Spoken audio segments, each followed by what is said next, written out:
Hi everybody, this is Kate and I am the author behind the Live Dance Move blog on medium.com and Big Girl Adventures. And I'm doing a video today because I thought I'd try something a little different. I did something kind of crazy a few weeks ago, 2 weeks ago, and I tried to write about it and it didn't quite work, so I thought, let's do a video. So the crazy thing I did is I actually applied for the Face of Torrid 2018 model competition. And it's totally crazy because I am not into fashion, not into makeup, don't own a single pair of high heels. So yeah, weird. Why would I want to do a model competition? Well, it came up in my life a couple different times over the last couple months.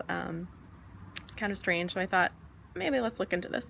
So watching some videos and from the previous years and saw that they really like somebody who has a story.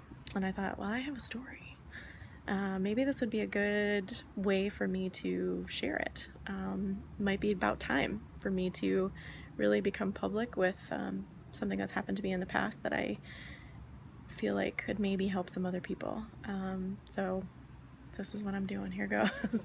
And again, I just really hope that this might inspire other people to talk about something that they might be going through, maybe have gone through in the past. If this fits you or rings true to you in any way, please reach out. I'd love to start a conversation.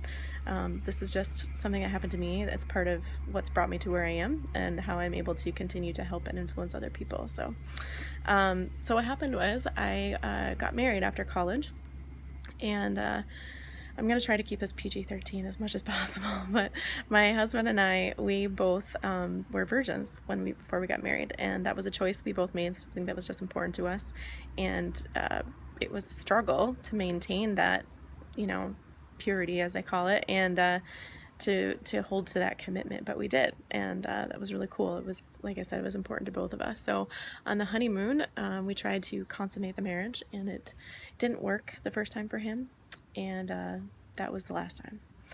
He never tried again at all. We were married for almost 11 years and never once had an intimate relationship. Probably the only person who was a virgin after having been married for 10 years at the age of 35 when I finally divorced him. It's not something I really like to brag about. Those who are close to me know that this happened, but while I was going through it, while I was living married to him for those almost 11 years, I didn't tell a single soul.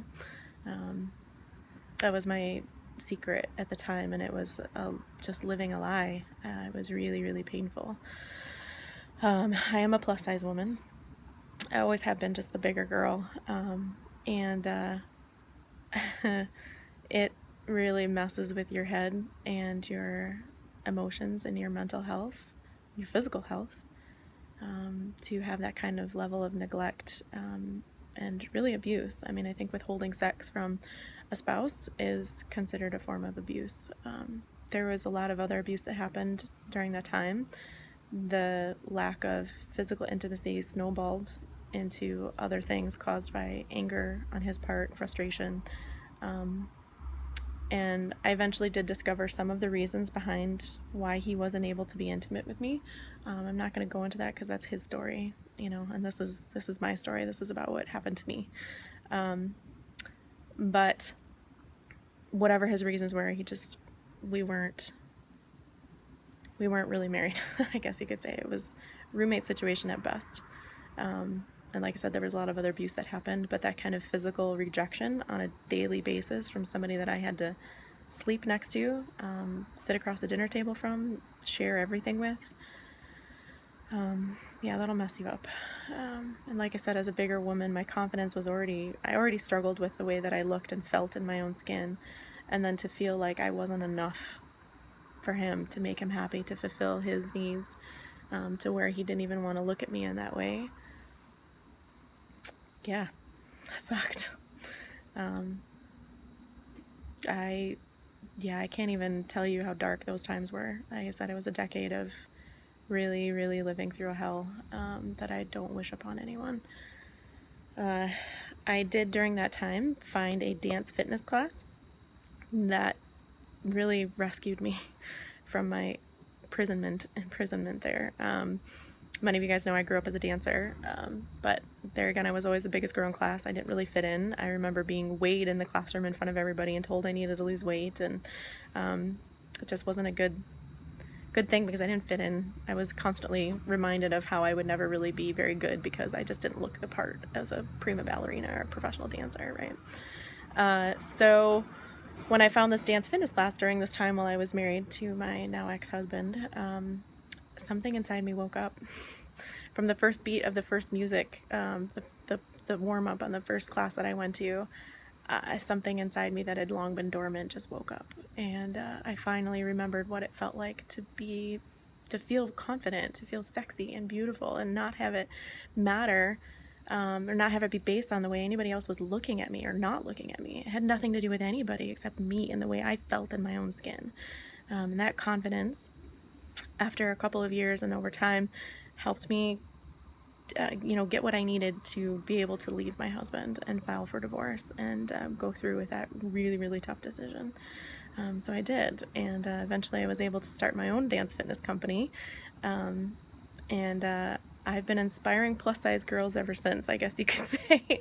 Being a dance fitness instructor who is a big girl is not easy. Even finding clothing.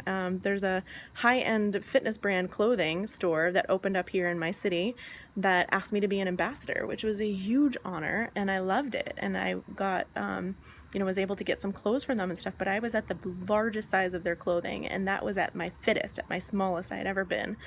And I barely fit into their pants.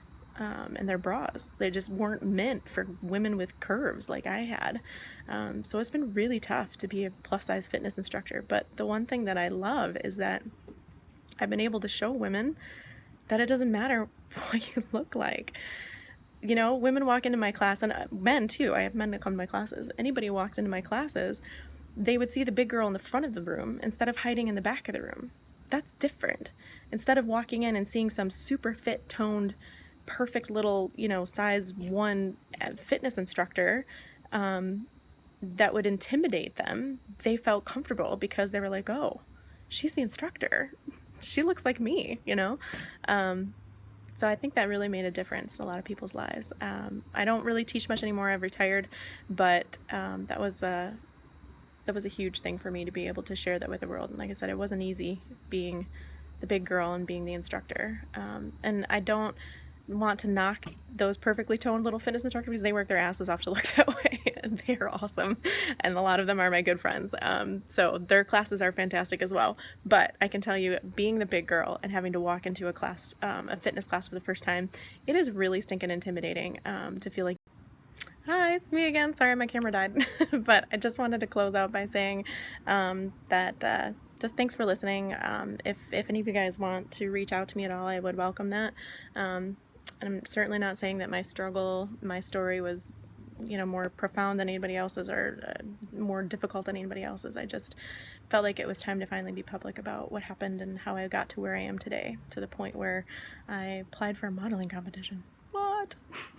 From someone who used to be very neglected and abused and living in a very dark place, barely living at all, honestly, to where I am now. So thanks for